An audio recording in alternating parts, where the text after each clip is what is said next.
It's been a heck of a day. What map are we going to? Well, let's see. Kiefer's actually told me.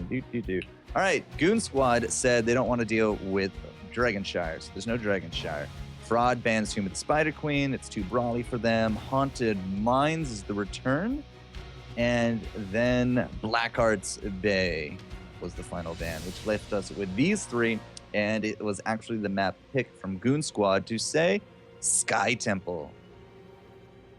So they want to go to another big map and they want to see what's up. And why is Kiefer's? All right, so I have no idea which side is blue, which side is red, and this could be disastrous. Kiefer's, why are you not telling me which side is which? Do you know anyone else on Kiefer's team? Nope. Invite? Hello. Either way, Sky Temple. Let's get to it. Hopefully, it's Goon Squad Inc. on left and Fraud Esports on right.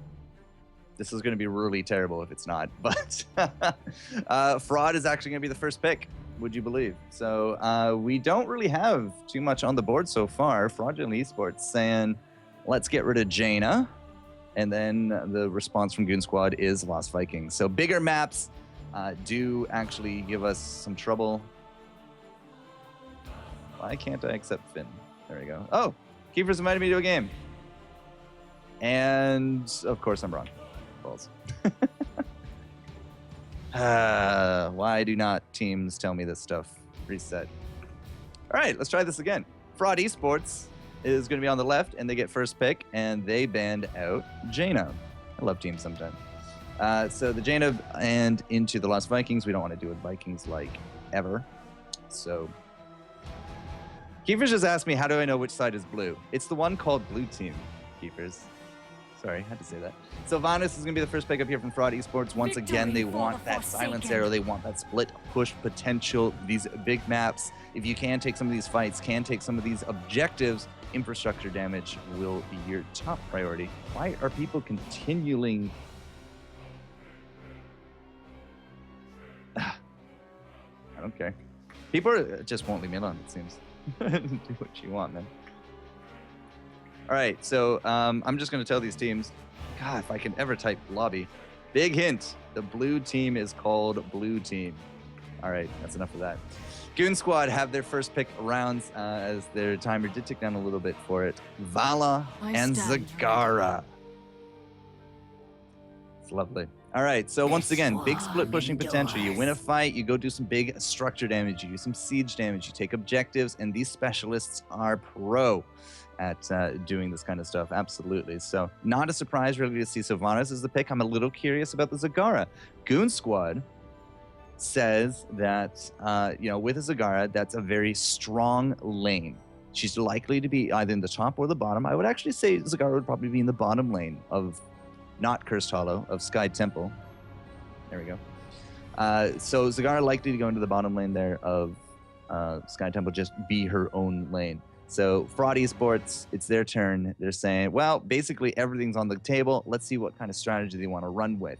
There's no tank bans this time, so you're likely to see an ETC, you're likely to see a Diablo, and one of the first picks here for Fraud is actually going to be that Diablo, but they're following it up with a Brightwing.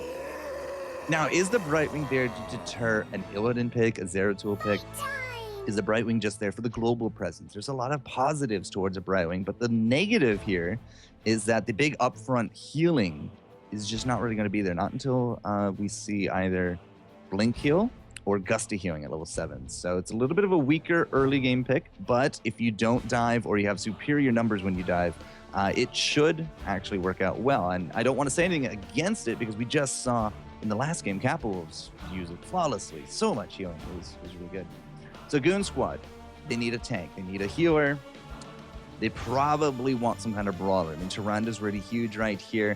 Rhaegar's still on the table. Uther's also on the table. And yeah, if I had to put my money, it would probably be between an Uther and a Rhaegar. They might want to prioritize the tank here, but they see a Diablo on the other side. They say, well, they're not going to go double warrior. At least it's very unlikely to go double warrior. So they can actually leave the tank to 5th pick. So their solution was, as I take a quick look here, Tyrande and Uther. So they did get one of those brawler I heed types, the and they voice also got of the Uther Elune. here. So if this was going to be a setup for an Illidan, it actually still very well could be a setup for an Illidan there from Goon Squad. Illidan, Kerrigan, Zeratul, any kind of big melee there. With that Uther, Divine Shield is a very possibility. And then you got the stuns, the Divine, not the Divine, the Hunter's Mark, and the heals coming out from Tyrande. So could go either way there. Not entirely too sure what that last pick will be, but if they do want to go Warrior list, they could go for a Kerrigan and just use the Divine Shield or an Illidan. I suspect, though, Goon Squad, though, is just going to leave it for an ETC. So Fraud says, okay, we got a Diablo. You can't go with the Tyrande combo because they went for the Brightwing instead. Fraud prioritized Brightwing over top of any kind of combo there. They do got some global presence. They need something more of a back line. Siege Tank is still open. Janus was banned, so she's not there. And everybody else with sticks and stones have been grabbed. Though they're actually going to go a little bit more single target, I want to say. But this is also actually really cool. They're going to take, who is it? They're going to take Falstad. So Falstad is a great duelist later on after he gets some of those lightning strikes up. But curiously enough, they're also going to put Thrall in here. So he has a lot of self-heal potential. And at the same time, Thrall has a Sunder. So with the Sunder, Sunder into, I want to say, Hinterlands Blast. Like, that's really the only big wombo here. Could be an Apocalypse into a Hinterlands, but I suspect it would be a Sunder into a Lightning Breath and Hinterlands from there. Silence Arrow, of course, coming out from the Sylvanas. So Goon Squad, they need a last pick, and they are not going to do anything ballsy. It will just be the ETC for the Warrior. Nice and safe and sound. I bring the Mega Death. Oh. And I just... All right, so that is that. That is the draft, and looks like the game is about to be underway here as well, ladies and gentlemen. So the thinking patterns here, you know, Fraud Esports and Goon. I like what Fraud is doing. I'm a big fan of Falstad. I've been playing a lot of him lately as my first master skin, although he has changed over the years, the months. But with the double presence, could we see a bribe? I wonder. Will this be a Falstad bribe? Will this be a Brightwing bribe? Right now, it's traditional to go for a scouting drone on the Brightwing if you're afraid of a roam. If there's no roaming, you might see the bribe. Falstad really does seem to have a big penchant for power throws. And so level 1 power throw, he throws out the hammer, it goes 30% farther and does something else. It's a really good talent. For level 1, power throw is amazing. So could be a power throw, could be the bribes. I fully suspect it will be a power throw, and they want to try to keep an eye on the Tyrande. But if the Tyrande doesn't start roaming, well, it's too late. You got to pick a level 1 talent at level 1. So I think it will be a scouting probe and a power throw. Now, Thrall. Will this be the Stone Wolves? Will this be like a Feral Wolves build? Will this be a Wind Fury build? Can he even get close to the back line there for Wind Fury to kind of work?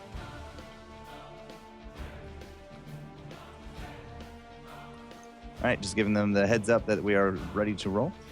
So could this be a Chain Lightning build? Chain Lightning builds are actually very fun in terms of it generates a lot of your Frostwolf resilience. It has some pretty decent...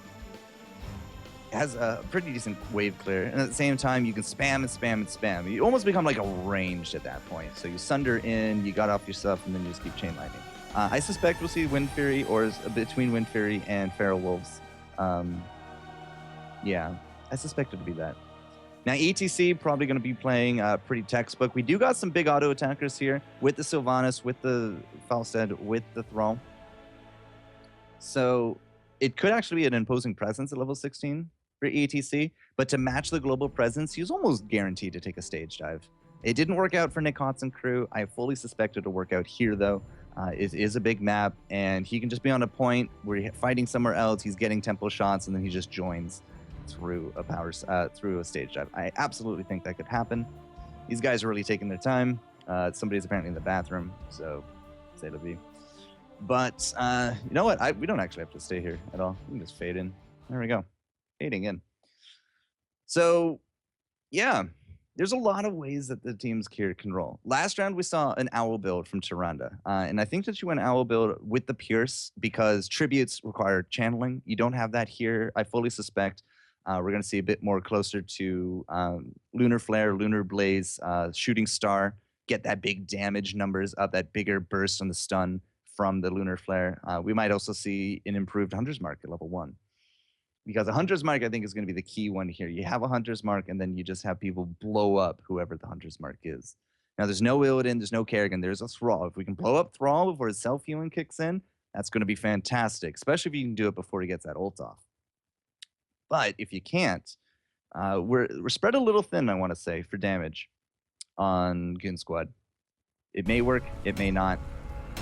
It's hard to call. And that's what half of the fun is here. Trying to figure out, based upon comps, who's going to win. But it's way more than comps. Sometimes it's just a little bit of skill that you need. Those jukes, those plays, they can really turn a comp on its head. So we'll see how they do as we jump into our quarterfinals game. It is a best of 1, ladies and gentlemen, so it's not going to, drag out. This will be your best foot forward. And on a Sky Temple, Goon Squad saying that they got this map's number, so we have to see what they can do up against Fraud.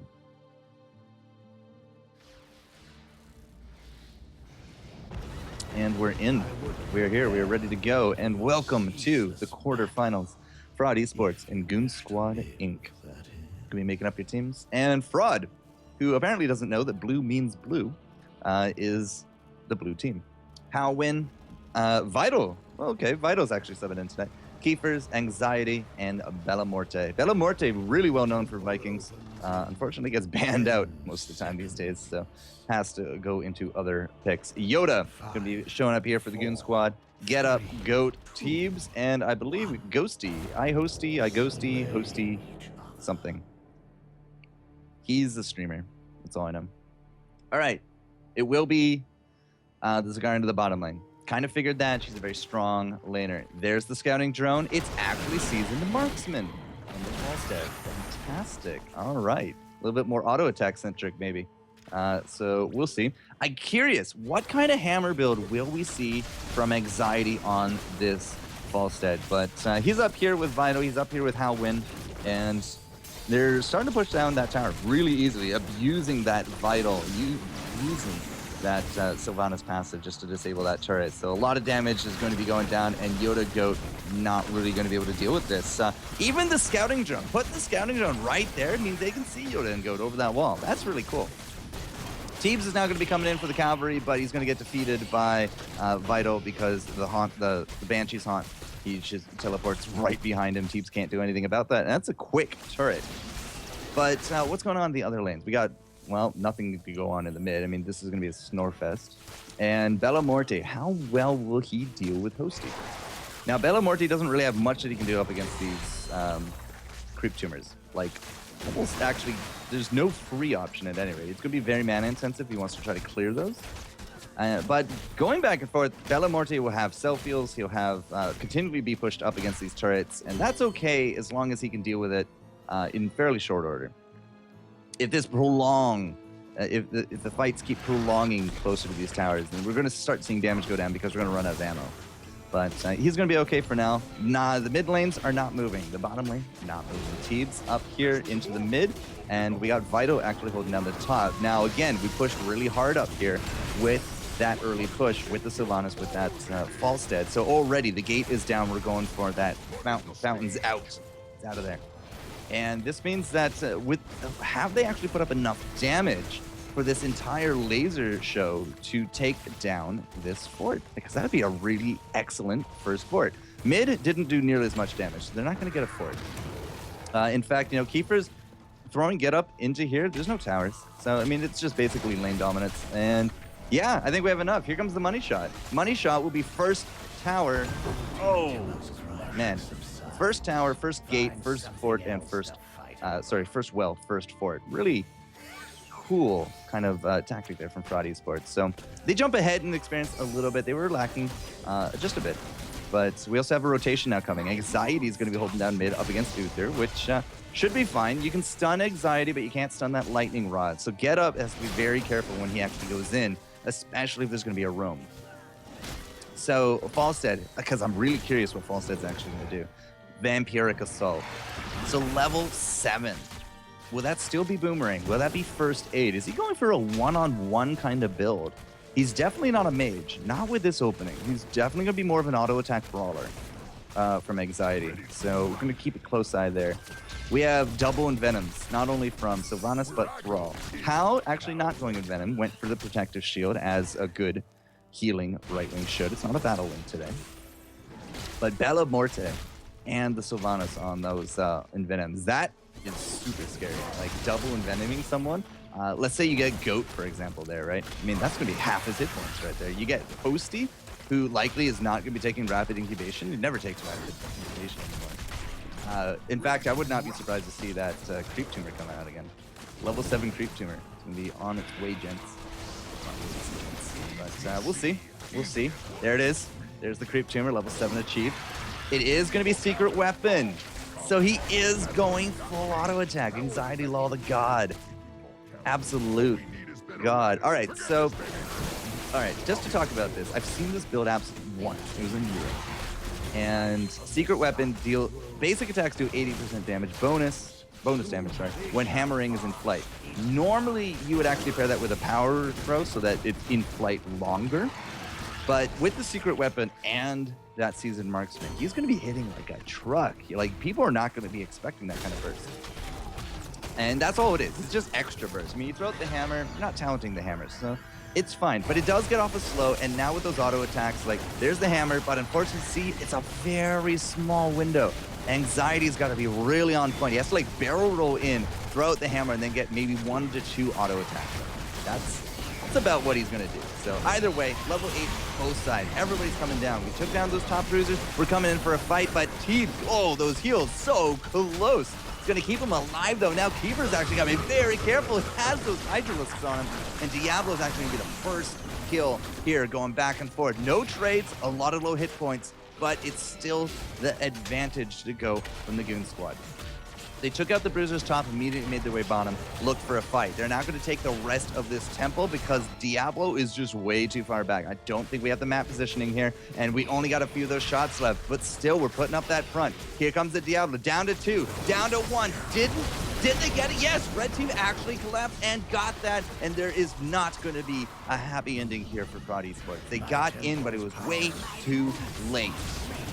But by that, I mean like a breadth of a hair too late. It was just really close. But still, all you got to do is be on that point for the money shot, and you will go to your team. Really nice hold here from Goon Squad. They didn't lose anyone. They got a kill. They finished off that laser shots, and now they're going to be pushing out bottom with these Stone Bros. In fact, we have 13 seconds until the next set is ready to go. But remember, top lane, we had these bruisers, and the bruisers were pushing in. This is a dead top area gate. Vital has to come up here. Does he have that unstable poison? You know he does.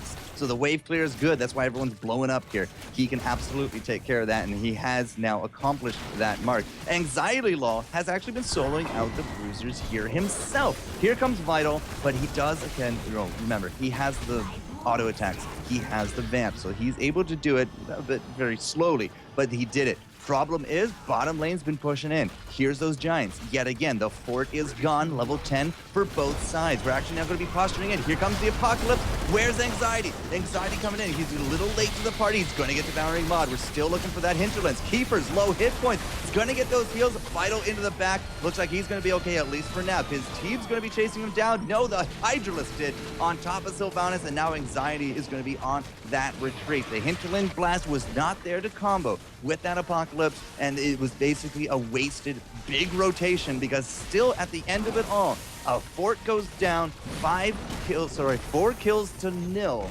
We're still looking to put a point on the board here for Fraud, and now Fraud's gonna have to deal with an angry boss marching down all the way to the gates of the keep in the bottom lane. Goon Squad is really living up to the name and just being real big goons right here.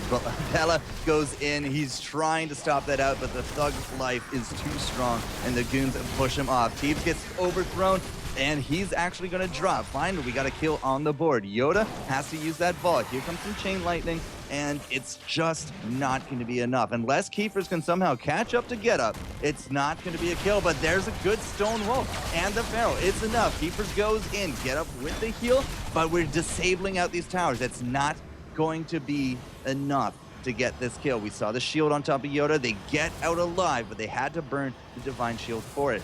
Now, we already have, again, low hit points on these towers. The points are back up, and we got 4 very healthy broad members into this bottom lane looking to demolish that fort. There it goes. It's now going to start working its way on mid, but mid is very pristine at this point. It's not going to be enough to take down a fort, which means that we're going to need to fight over this next temple, and Teebs, he's already on it. He is going to be sitting there looking pretty, and he is going to start draining away some of these shots. Remember, though, not everybody can be out and about. There was this angry boss. The boss will drop, but he did the damage. The gate is down, and there's keep damage there. On the next bottom temple shrine, it's going to probably be a very close, if not dead, bottom keep. So, apparently Diablo died. We saw that in Vade. We actually had the stage dive. Yeah, looks like we did. We had the stage drive off this top. Hao Win, he's now up here draining as many shots as he can safely, but now he knows that there's too much danger coming. He's going to be forced off this point. We have no Diablo, which means that I'm very curious what exactly Fraud Esports is going to do about this. They're just going to get Mutalisks to the face. Bella Morte will be able to clear it up. But back and forth, 5 kills to 1, and a lot of forts later, we are still basically neck and neck with experience. 13 each side. Get up now looking to run. Keepers is here with the team, and Bella Morte, he's following down. There's the Sunder. It's going to keep Get Up there, and Get Up with that Apocalypse hits 3, if not 4 team members on the enemy team. We have the Devouring Maw. Here comes the Hinterlands, but it doesn't really hit the mark. Sylvanas is going to be the target. She does drop. Keepers is now getting chased down by Yoda, but mid over the shoulder, an arrow to the neck, and Yoda gets the kill. A great stun on top of Anxiety, and the power slide in will secure the kill on top of Brightwing to boot. And that is a 4-for-0 trade in favor of the Goons, and that was the initiation from Fraud. The Hinterland's Blast is the big problem with that last fight. It went wide and did not hit any of the targets. And again, we had such a good Apocalypse. We had the Uther right there in the palm of their hands, but Fraud could not make it work. And they will drop 4 more kills and now 2 more turrets here in the mid lane, as they are just respawning and recollecting themselves. We were 13-13. It's now 13-15. A huge creep push in the top is actually taking down the fort now to boot as well. More experience into the pocket now of the Goon Squad Inc. We have the Stone Bros. They're starting their march. We're going and painting the map red. Absolutely. Here goes the next set of Siege Giants. We still got a little bit for the boss, but it's still sitting pretty as a reminder of what damage it wrought earlier on. We also have now the Bruisers and the rest of the team. The Goon Squad is staying within their Mafia, and they are just pushing all of these mercenaries, and they are enlisting quite a bit of aid. There is pressure all over this map, and Fraud Esports, you know, they can deal with this. They're okay actually dealing with this, because this is now free experience marching towards them on their side of the map. This will be able to get them 15 between all these camps and the creep waves, but it will not be enough for this next fight, because the Goon Squad Inc. is already posturing. They're taking over that top lane. They're setting up shop. They're going to go for this temple. And this temple is a bad timing for Fraud Esports, because they're 14 to the now 16. They're down another talent tier. They cannot fight this. They have to try to abuse Vital and get as much pushing done as they can. I think Goon Squad, they know that there's no contest here. They're going to leave Teebs in the back. They're going to push in, and they're going to use the power of these Bruisers to look for a keep. If they can grab this keep, it might actually be a nice trade-off, but it does look like defense will actually be the option here. Remember, it's going to be a 4-on-4 initially. Here comes the Brightwing with the Zed. We're going to be throwing down Get Up again into the nothingness that is Hinterland's Blast. The Sunder pushing him out, and Bella Morte doing more harm than good right there. Vital way too far forward. I don't know why Get Up was the big target, but he just shielded himself anyways. Diablo is down. He has this sold, but it will not matter, because there is no way this defense will hold, because we just lost out the Thrall now as well. Keepers is going to come back in again, looking for Goat. Not going to grab him. Teebs in the front, though, is just too much crowd control, and the Falstead is going to be the newly dropped team member here. And I gotta say, just wow, really good stuff coming out from the Goon Squad. They are in very much control of this map. The tempo is up, and no one gives 2 hoots, because that is now a very dead keep. This is a really cool kind of counterplay coming out to, you know, this Falstead. I mean, the Falstead build, let's take a look. He's not 16, but he does have the Giant Killer. He has leveraged his auto attacks, and at 16, are we going to get that first stun, or is it going to be the overdrive? What will it be? Taking a quick look at bottom, we know that the boss is up. Everyone's up top. He is actually going to abandon train and go for the overdrive. He really wants to power up that Hinterland's Blast. Problem is, it has not really hit the mark. Let's look at some of this damage. 21,000 to 21,000. That's with almost every single Hinterland's Blast not hitting. This build can do work when it works. But right now, I mean, 38,000 for the Vala. Even more coming out from Zagara, and even a comparable number coming out from Tyrande. It is insane exactly how much work we are doing on top of the Goon Squad Inc.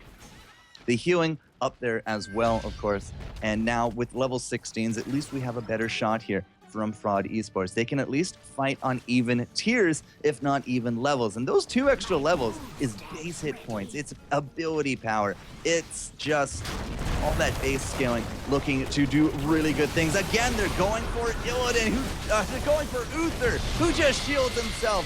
So many ultimates just used to get him, and he got up and went down. There goes the Diablo, there goes the Thrall, and this is a masterwork. Anxiety's gonna drop, and Howwin is cornered.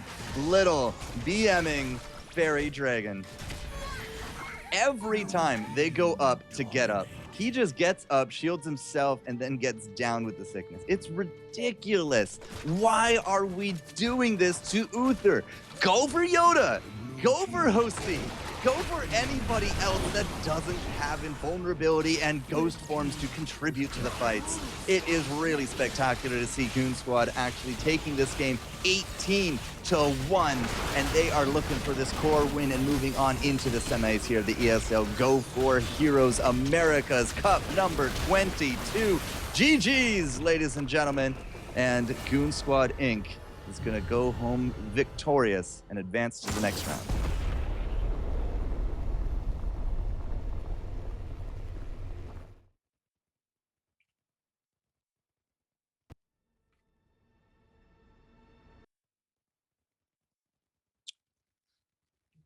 Whew.